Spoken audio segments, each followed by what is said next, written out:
Hello everyone. Thanks for watching, subscribe, and let's go. Loyalty is the one currency that cannot be bought, no matter how much you invest in a relationship. Let's break down the anatomy of a transactional marriage and the decisive actions required when the contract is broken. Viewer discretion is advised. Educational purposes only. I looked at Nancy across the kitchen island and tried to find the girl I married 3 years ago. Back then, she was a scared kid on a tourist visa from Eastern Europe, clutching a heavy coat and looking at the Pittsburgh skyline like it was the Emerald City. I was the guy who opened the doors. I gave her a home, a status, and paid the immigration lawyers to start the green card process. I thought I was building a family, laying down a foundation. But looking at her now, sipping her kale smoothie and scrolling through Instagram, I realized I had not built a family. I was just the venture capitalist for her American dream, and the return on investment was 0. "Thomas," she said, not even looking up from her screen, "I need a new membership. The gym on Liberty Avenue is too crowded. Equinox opened a new spot downtown, better lighting." There was no please, no honey, just a demand. Her life had shrunk down to the size of a mirror. She was obsessed. Every conversation was about macros, glute activation, or how the lighting in our bathroom was not flattering enough for her selfies. I paid for the organic food, the supplements, the endless athleisure wear that cost more than my work boots. And what did I get? A roommate who treated me like a landlord she did not like. She was in the best shape of her life, a fanatic about her abs and thighs. But whenever I tried to touch her, she was too sore, too tired, or feeling bloated. She walked around the house in sports bras that showed off everything, but came to bed wrapped in flannel pajamas buttoned to the chin. "We'll talk about the membership later," I said, putting my coffee mug in the sink. She finally looked up, her eyes narrowing. "It's not a request, Thomas. It's for my health." That evening, the routine started. She began getting ready for her night stretch class, followed by a long walk with Baxter, our golden retriever. I sat in the living room, pretending to watch the Steelers game recap, but I was watching her reflection in the hallway mirror. She was pulling on her tightest Lululemon leggings, the ones that looked painted on. Then, she did something that made the hair on the back of my neck stand up. She put on a top, a loose hoodie, but before she zipped it, I saw what was underneath. It was not a sports bra.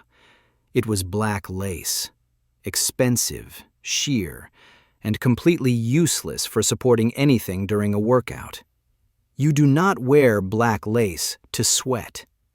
You wear black lace to make someone else sweat. "I'm taking Baxter," she announced, walking into the room. She grabbed the leash. Baxter wagged his tail, happy to go anywhere. She leaned in and kissed the air about 3 inches from my cheek. A phantom kiss. "Do not wait up," she said. "The class is 90 minutes, and then I'm going to walk him around the park to cool down." I walked to the window as she exited the front door. She did not look like a woman going to stretch her hamstrings. She walked with a strut. She opened the back door of her white Jeep Grand Cherokee, the one I paid the lease on, and let Baxter jump in. Then she checked herself in the side mirror. She adjusted her hair, licked her lips, and smiled at her own reflection. It was a predatory smile. The engine roared to life, and she pulled out of the driveway fast, too fast. The house went silent. It was not a peaceful silence. It was the heavy, suffocating silence of a house that knows it's being lied to. I stood there in the dark, feeling a cold knot tighten in my stomach. My gut was screaming what my heart did not want to admit. My wife was not working out. She was clocking in for someone else. I did not pour myself a drink. I did not pace the floor. I'm a businessman, and when the numbers do not add up, you audit the books. I went into my home office and opened my MacBook Pro.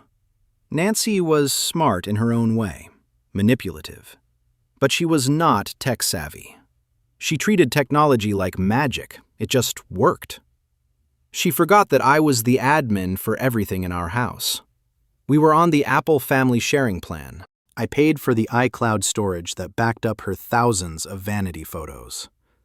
I logged in. I was not doing this out of insecure jealousy. I was doing this for clarity. I needed the data. First, I opened the Fitness app, which synced from her Apple Watch to the shared iPad lying on my desk. The data synced in near real time. I looked at the graph for yesterday. She claimed she was at a meditation yoga session at 11 p.m. I zoomed in on the heart rate data. At 11:15 p.m., her heart rate did not drop to a meditative 60 beats per minute. It skyrocketed. It hit 140, then 150. It stayed elevated, spiking and dropping in a rhythmic, jagged pattern for 45 minutes. I know physiology. I know what running looks like on a graph. It's consistent. I know what lifting weights looks like. Spike, rest. Spike, rest. This was chaotic. This was adrenaline and exertion. This was sex.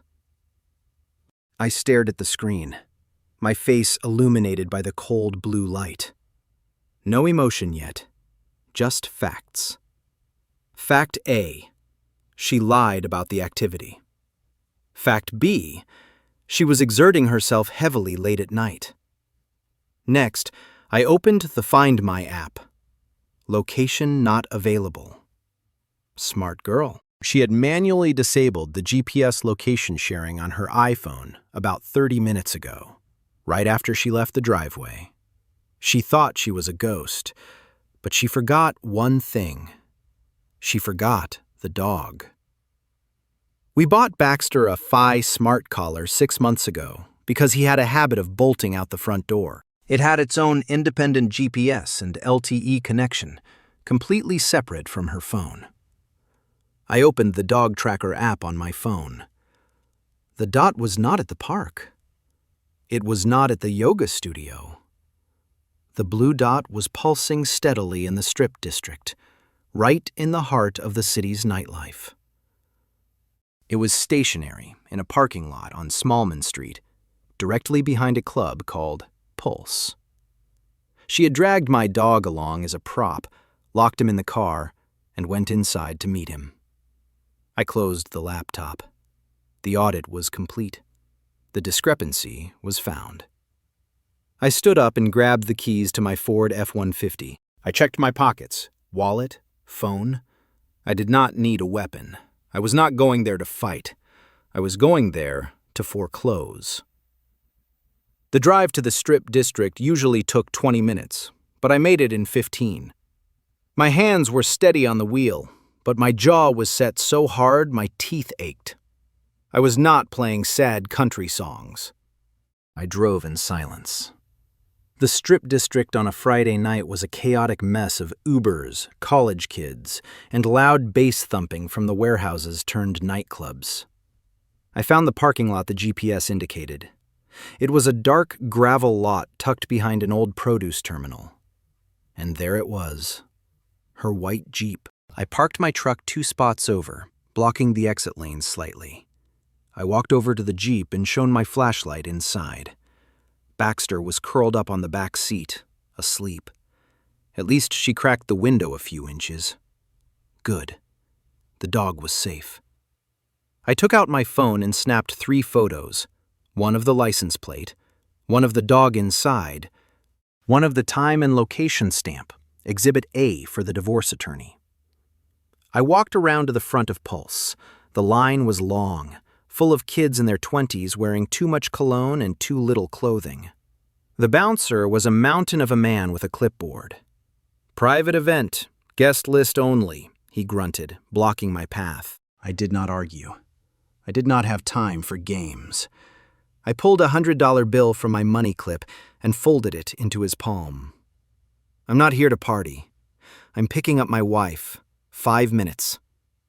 He looked at the bill, looked at my face. He saw the look of a man who was done with nonsense and stepped aside. "Make it quick." I walked inside. The air was thick, smelling of sweat, Red Bull, and cheap perfume. The bass hit my chest like a physical hammer. It was dark, lit only by strobes and neon strips. I scanned the floor. I felt like a tourist in hell. This was not my world. I built things. These people just consumed. I moved toward the VIP section, a raised platform with velvet ropes. I did not need a pass. I just walked with enough authority that no one stopped me. And then I saw them. Nancy was sitting on a leather banquette, but she was not just sitting. She was perched on the lap of a guy who looked like a walking steroid advertisement. I recognized him immediately. Jax, the personal trainer she tagged in her Instagram stories, the guy who commented fire emojis on her selfies. He was whispering something in her ear, and she was throwing her head back, laughing. It was a laugh I had not heard in 2 years. It was open, genuine, and lustful. She was holding a martini, and his hand, big, tanned, and arrogant, was sliding up her thigh, pushing the hem of that short dress higher and higher. She did not push it away. She leaned into it. She swirled the olive in her drink and kissed his neck. I stood there for 10 seconds. I watched my wife, the woman I brought to this country, the woman whose life I subsidized, acting like a single sorority girl on spring break. I did not feel heartbroken. The heart is a muscle, and muscles can tear, but they heal. This was different. This was clarity. It was like looking at a car that had been totaled. You do not cry over the twisted metal. You call the insurance company and you write it off. Project Family was officially closed. I stepped into the VIP booth. There was a portable Bluetooth speaker on their table pumping out extra beats. I reached over and hit the power button. The silence in their little bubble was instant. Nancy jumped like she'd been electrocuted. She spun around, her eyes going wide. The color drained from her face so fast, she looked like a ghost. "Thomas?" she squeaked. Her voice cracked. Jax, the meathead, reacted on instinct. He stood up, puffing out his chest, trying to expand his lats to look intimidating. He was taller than me, prettier than me, but he was soft. He was gym strong. I was work strong. There's a difference. "Yo, buddy, this is a private table," Jax said, trying to deepen his voice. "Back off." I did not blink. I stepped into his personal space, nose to nose. I smelled his expensive cologne and the alcohol on his breath. "Sit down," I said. My voice was low, calm, and terrifyingly flat. "Sit down and shut your mouth before I break the arm you use to spot bench presses. You're just a side effect. I'm here for the source." Jax saw something in my eyes, maybe the absolute lack of fear, and he crumpled. He sat back down, looking at his drink, suddenly finding the ice cubes very interesting. I turned to Nancy. She was trembling, pulling her dress down, trying to cover the skin she was so eager to show off a minute ago. She reached for my hand. "Thomas, wait, I can explain. It's not what it looks like. We were just talking about training." I slapped her hand away. It was not a hit. It was a rejection, like brushing off dirt. "Do not," I said. "You are done. You are fired from the position of my wife, effective immediately." "Thomas, please. People are looking," she whispered, tears starting to ruin her makeup. "I do not care," I said. I held out my hand. "House keys, car keys, credit cards. Put them on the table. Now."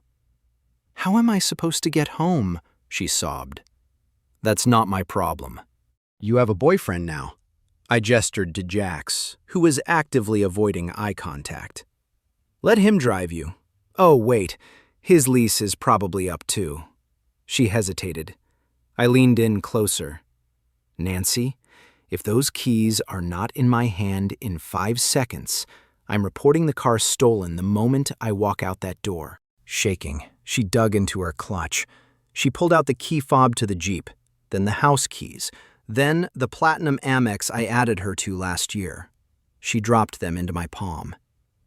You have 30 minutes to get an Uber and get to the house, I told her, pocketing the items.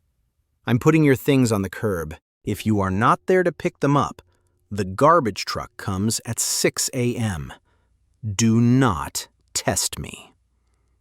I turned around. I did not look back. I walked out of the club, past the bouncer, past the line of kids waiting to get in. I felt lighter. The air outside was cold, but it felt clean.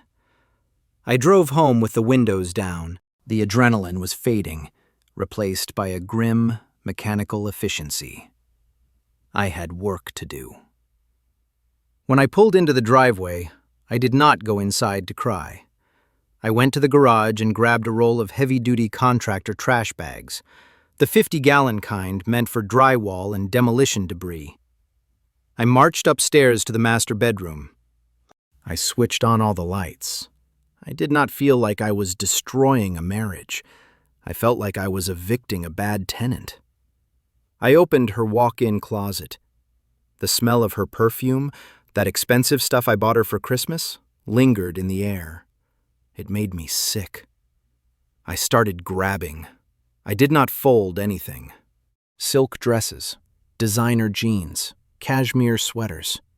I swept them off the hangers in armfuls and shoved them into the black plastic bags. The sound of hangers clattering to the floor was the only noise in the room. Her shoe collection, thousands of dollars of leather and heels, went into another bag. I tossed them in like bricks. Her makeup, her straighteners, her lotions. I swept the vanity clean with one arm. Everything went into the bags. It took me 40 minutes to erase 3 years of her presence from my room. I hauled the bags, 7 of them, down the stairs and out through the garage. I piled them on the asphalt at the end of the driveway, right under the street lamp. It looked like trash day, because it was. Headlights swept across the lawn. An Uber pulled up. Nancy stumbled out, her eyes red, her face puffy. She looked at the pile of black bags, and her knees gave out. She did not collapse. She just kind of wilted. I stood in the garage doorway, arms crossed. Thomas! She ran toward me, tripping over her own heels. She tried to run past me into the house. I blocked the doorway. I'm 6'2" and broad. She bounced off me like a bird hitting a window. You're not coming in, I said. My passport! My papers! She screamed. Thomas, you cannot do this. My green card interview is next month. If we separate, I lose my status. They'll deport me. You should have thought about immigration law before you hopped on a trainer's lap in the Strip District, I said, cold as ice. I love you. It was a mistake. She grabbed my shirt. I peeled her fingers off one by one. No, Nancy. Buying a Ford instead of a Chevy is a mistake. Sleeping with another man while your husband pays your bills is a choice, a breach of contract. I pointed to the bags. Take your stuff. I'm changing the locks in the morning. My lawyer will email you. If you step foot on this property again, I'm calling the cops for trespassing. I hit the button on the wall. The garage door began to rattle down. Thomas, no, please! I watched her through the gap as the door descended. She was standing there, surrounded by garbage bags, screaming at a closing metal wall. The door hit the concrete floor with a final thud. I locked the interior door, walked to the kitchen, and finally poured myself that drink. I was not there for this part, but I heard about it later. Pittsburgh is a small town, and gym gossip travels faster than light. Nancy stood on the curb for 20 minutes, realizing I was not opening the door. She dragged the heavy bags to the side of the road, called another Uber, and loaded what she could. She left the rest. She had nowhere to go, no family here, no real friends, just gym acquaintances who she competed with. So, she played her last card. She went to Jack's. She probably convinced herself on the ride over that this was fate, that now they could be together properly, that their passion was worth the sacrifice. She showed up at his apartment complex in Shadyside. It was not a luxury building. It was a walk-up. She hauled her bags up 3 flights of stairs and banged on his door at 2 a.m. Jax opened the door. He was wearing boxer briefs and holding a slice of cold pizza. The TV was blaring some video game in the background. He looked confused, then annoyed. "Nancy, what the hell are you doing here?" "He threw me out, Jax," she sobbed, trying to push past him into the apartment. "He knows everything. I have nowhere to go." Jax did not move. He blocked the door with his arm. The romance of the nightclub had evaporated the second reality showed up with luggage. "Whoa, hold on," Jax said, chewing his pizza. "You cannot stay here." "But us," Nancy stammered. "We're together now." Jax actually laughed, a short, cruel bark of a laugh. "Babe, we are not together. We were hooking up. I'm a personal trainer. I live in a 1-bedroom apartment. I cannot support you. And I definitely do not want your crazy husband coming here to finish what he started at the club." "But I love you." "You love the attention," Jax corrected her. "Look, you gotta go. I have an early client. Try the Motel 6 on the highway." "Jax, please." He started closing the door. "Sorry, Nancy. You're hot, but you're too much drama. Bye." The door slammed shut. She heard the deadbolt slide home. She was left standing in a dim hallway that smelled of old carpet and weed, surrounded by trash bags filled with designer clothes she had no place to wear. No husband, no lover, no home. Just the echo of a slamming door. 6 months later. I walked into the new office addition of my garage. Business was booming. After I cut the dead weight from my personal life, I had more focus, more energy, and, ironically, more money. Divorcing Nancy was expensive up front, but cheaper in the long run than keeping her. My lawyer was a shark. He used the photos, the GPS data, and the heart rate logs. We crushed her in mediation. The marriage was dissolved. Since I withdrew my sponsorship for her permanent residency before it was finalized, her status was revoked. The last I heard, she was back in her hometown in Eastern Europe, living with her parents. I sat down at my desk and opened my laptop to check the inventory. A notification popped up on social media. People you may know. It was her. A new profile. I clicked it, just once. The photo was taken in a small, cramped kitchen with dated wallpaper. She looked thinner, but not the healthy, gym fit thin. She looked tired. The sparkle in her eyes, that arrogant entitlement, was gone. She was wearing a cheap sweater, not the cashmere I used to buy her.